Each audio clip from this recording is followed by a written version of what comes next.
है। यदि हजुरहरू बाङमुटिङको दाँत मिलाउँदै हुनुहुन्छ भने ब्रेसेस गर्ने कि अलाइनर गर्ने त यो हजुरहरूको नितान्त पर्सनल चोइस हो।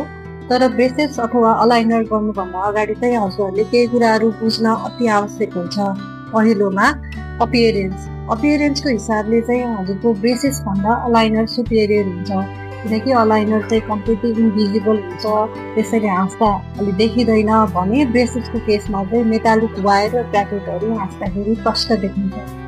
दोस्रो नम्बरमा कम्फर्ट, यसमा पनि अलाइनर ब्रेसेसभन्दा सुपिरियर छ, किनकि खानेकुराहरू खाँदाखेरि हजुरले अलाइनर निकालेर खान सक्नुहुन्छ भने ब्रेसेसमा चाहिँ खानेकुराहरू पार्नुपर्ने हुन्छ र ब्रेसेसको तारहरूले चाहिँ कहिलेकाहीँ घोटेर गालातिर घाउ पनि बनाउन सक्छ र खाइसकेपछि पनि सफा अलाइनर नै अलिकति सजिलो हुन्छ। तेस्रो नम्बरमा चाहिँ यदि हजुरहरूको केस कम्प्लेक्स छ भने त्यस्तो केसमा चाहिँ ब्रेसेस अलाइनर भन्दा चाहिँ सुपेरियर हुन्छ। कम्प्लेक्स केसमाहरूमा चाहिँ अलाइनर कहिलेकाहीँ सुइटेबल नहुन पनि सक्छ, त्यसैले हामी ब्रेसेसतिर नै जानुपर्ने हुन्छ। चौथो नम्बरमा यदि हजुरहरू रेगुलर फलोअपमा आउन सक्नुहुन्न भने त्यस्तो केसमा चाहिँ हजुरहरूलाई अलाइनर ब्रेसेसभन्दा चाहिँ राम्रो हुन्छ र फ्रिक्वेन्टली डेन्टल भिजिटमा आउनु नपर्ने हुँदा चाहिँ अलाइनर चाहिँ बाहिर बस्नुहुने दाजुभाइ तथा दिदीबहिनीहरूले पनि मजाले लगाउन सक्नुहुन्छ।